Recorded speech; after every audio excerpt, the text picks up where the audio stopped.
बागेश्वर धाम के बालाजी सरकार। मध्य प्रदेश का जिला छतरपुर, वो जगह जो अब तक खजुराहो के मंदिर की शानदार कारीगरी के लिए मशहूर था, फिलहाल एक बाबा जी के चमत्कारों की वजह से खास चर्चा में है। चाहे यूट्यूब हो या फेसबुक, चाहे इंस्टाग्राम, आपको हर जगह इन बाबा के दीवाने मिल ही जाएंगे। ऐसे तो कई बाबा आए और गए, लेकिन जितने कम समय में इन्होंने सुर्खियां बटोरी, ये कमाल अब तक कोई नहीं कर पाया। लेकिन कैसे, आखिर कौन है ये बाबा और कैसे इतने कम समय में इन्होंने इतनी चर्चाओं को बटोरा कि देश ही नहीं बल्कि विदेशी भी इन बाबा के चमत्कारों को लेकर हैरान है। तो अगर आप भी जानना चाहते हैं तो बस बने रहिए वीडियो के अंत तक हमारे साथ। लेकिन उससे पहले चैनल को सब्सक्राइब जरूर कर दीजिए। दोस्तों, मध्य प्रदेश का एक जिला है छतरपुर। यहाँ के राजनगर तहसील का एक छोटा सा गाँव है गड़ा। इसी गाँव में हनुमान जी का एक बहुत पुराना मंदिर हुआ करता था, जो आज बागेश्वर धाम के नाम से प्रसिद्ध है और यहीं के महंत है बालाजी सरकार कहे जाने वाले पंडित धीरेन्द्र कृष्ण शास्त्री जी। इनका जन्म 4 जुलाई 1996 को छतरपुर के गढ़ा जिले में हुआ था।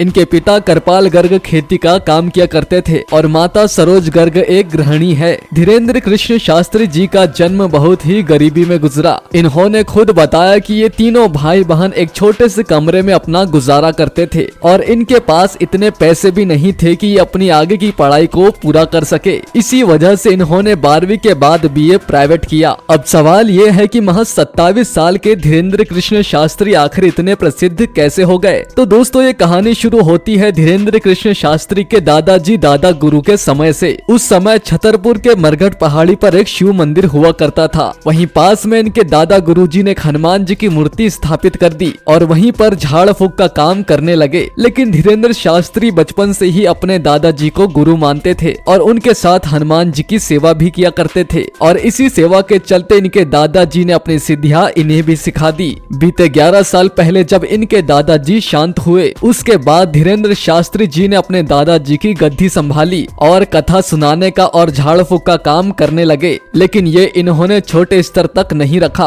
और पूरे छतरपुर में इनका बोलबाला होने लगा। और अभी कुछ महीने पहले ही धीरेन्द्र शास्त्री सुर्खियां बटोरने लगे और उसका कारण था कि इन्होंने पत्रकारों की टोली बुलाई और उनसे कहा कि हमारे छतरपुर में गड़ा एक सिद्ध स्थान है और यहाँ पर आकर आप चमत्कारों को देख सकते हैं। क्योंकि दोस्तों, गड़ा ये मरघट पहाड़ी जो अब बागेश्वर धाम के नाम से प्रचलित है, यहाँ पर शिव मंदिर के साथ हनुमान जी की एक सिद्ध मूर्ति है और इनके दादा गुरु की समाधि भी बनी हुई है। और यहाँ पर हैरान करने वाली बात ये है कि बागेश्वर मंदिर में बल्ब की रोशनी नहीं होती, बल्ब लगाते ही वो फूट जाता है और मंदिर दियों की रोशनी से जगमगाता है। और शायद यही वजह थी कि छतरपुर जिले के इस मंदिर को ज्यादा हवा मिलने लगी। अब ये भी जान लीजिए कि मध्य प्रदेश में बुंदेलखंड पहले से ही तंत्र विद्या झाड़ फूक के नाम से प्रसिद्ध है, क्योंकि यहाँ पर कई बाबा ऐसे ही झाड़ फूक करके लोगों को बनाते रहे हैं। तो इसी के चलते मीडिया ने इन बाबा को ज्यादा हवा नहीं दी। लेकिन आसपास के कुछ लोगों ने सोशल मीडिया पर बाबा का इतना प्रचार किया कि यूट्यूब से लेकर फेसबुक और इंस्टाग्राम पर धीरेन्द्र कृष्ण शास्त्री जी चमत्कारी बाबा और बालाजी सरकार के नाम से प्रसिद्ध हो गए। ऐसे तो लोग इन्हें कथावाचक बाबा कहते हैं, लेकिन इनके कई कारनामे ऐसे अद्भुत है जिन्हें देखकर देश ही नहीं विदेश के लोग भी इनके फैन बनते जा रहे हैं। जैसे कि बाबा के दरबार में लाखों भक्तों की भीड़ लगती है और नारियल बांधकर पेशी की जाती है। और तो और बाबा दरबार में से कुछ लोगों के नाम की पर्ची भी निकालते हैं और ये सिलसिला यहीं खत्म नहीं होता। बाबा के चमत्कार ऐसे है कि वो लोगों का बिना नाम जाने, बिना पता जाने उनका पूरा कुंडली खानदान बता देते हैं। अगर बागेश्वर धाम की बात की जाए तो ये बालाजी का मंदिर जो इनके दादा गुरु ने स्थापित करवाया था, वो भी अब अच्छी खासी हालत में है। पहाड़ी के नीचे एक इमारत बना दी गई है जहाँ पर बाबा का दिव्य दरबार लगाया जाता है और इसे ही बागेश्वर धाम कहा जाता है। ऐसे तो यहाँ पर रोजाना हजारों की संख्या में भक्त बाबा के दर्शन करने और उनके दरबार में कथा सुनने आते हैं। लेकिन मंगलवार और शनिवार को यहाँ का नजारा देखने लायक होता है, क्योंकि मंगलवार शनिवार को लाखों की संख्या में दूर दूर से भक्त आते हैं। मंदिर का चढ़ावा भी अच्छा खासा होता है। फिलहाल बागेश्वर धाम न केवल अपने चमत्कार चमत्कारों से बल्कि अपने दिए गए बयानों से भी खूब सुर्खियां बटोर रहे हैं। अब उनके चमत्कार तो आप देख ही चुके हैं कि कैसे वो लोग दरबार में आए हुए लोगों की परेशानियां सुनते हैं, उनकी समस्याओं को हल करते हैं। लेकिन उनके खिलाफ कई तरह की कंट्रोवर्सी भी की गई, जैसे कि उन्होंने पठान मूवी के बायकॉट के लिए खूब जोर शोर से हल्ला बोला और कहा कि जिनके नाम के पीछे खान लगाए उनका बहिष्कार करना चाहिए। इसी के साथ पंडित धीरेन्द्र कृष्ण शास्त्री खुद को सनातनी और कट्टर हिंदू मानते हैं। इसी के चलते उन्होंने कहा कि अगर आप हिंदू हो, सनातन धर्म को मानते हो, तो चादर फादर से दूर रहो। और यहाँ तक उन्होंने ये भी कहा कि जो भी सनातन का विरोध करते हैं उन पर बुलडोजर चलवा दो, उनके खिलाफ हथियार उठा लो। इसी के चलते अभी नागपुर में उनकी राम कथा में उनके खिलाफ जादू टोना विभाग के एक अधिकारी ने कार्यवाही की और उन्हें चैलेंज किया कि अगर बागेश्वर धाम के गुरुजी सत्य है तो ज्योतिष मठ की दरारों को भरकर दिखाए और रूस और यूक्रेन के युद्ध को रोक कर दिखाए, और अगर उन्होंने ऐसा कर दिखाया तो उन्हें 3 लाख दिए जाएंगे। लेकिन इसके बाद खबरों में आया कि जो कथा 23 जनवरी तक चलना था वो 11 जनवरी तक खत्म करके गुरुजी वापस रायपुर चले गए। अपने इन्हीं बयानों के चलते धीरेन्द्र कृष्ण शास्त्री जी को आपकी अदालत में भी बुलाया गया। उनके खिलाफ कई सवाल जवाब भी हुए, लेकिन फिर उन्हें सभी बयानों से मुक्त कर दिया गया। धीरेन्द्र शास्त्री को भी जान की धमकी भी मिली थी और इसी वजह से उन्हें सतर्क रहने की भी सलाह दी गई है। दोस्तों, लोगों की सोच जो भी हो, पंडित धीरेन्द्र कृष्ण शास्त्री जी देश ही नहीं विदेश में भी अपना डंका बजा चुके हैं। अभी हाल ही में जब वो लंदन कथा करने के लिए गए थे तो वहाँ के लोगों ने उनकी खूब वाहवाही की और उन्होंने भी सनातन धर्म की ध्वजा को वहाँ पर लहराया। इसी की वजह से आज आलम यह है कि पंडित धीरेन्द्र कृष्ण शास्त्री के दरबार में बड़े राजनेता अभिनेताओं के तांते लगे रहते हैं। तो दोस्तों, ये थी पंडित धीरेन्द्र कृष्ण शास्त्री जी की प्रसिद्धि का कारण, जो बेहद कम उम्र में ही लोगों के बीच सम्मानजनक शख्सियत बन चुके हैं। जिस उम्र में लोग सोशल मीडिया पर रील्स बनाते हैं, ये जगह जगह हिंदू धर्म का प्रचार प्रसार कर रहे हैं। पंडित धीरेन्द्र कृष्ण शास्त्री के अनुसार उन पर बालाजी और उनके दादा गुरु की अच्छी खासी कृपा है और उन्हें अंदर से आभास होता है,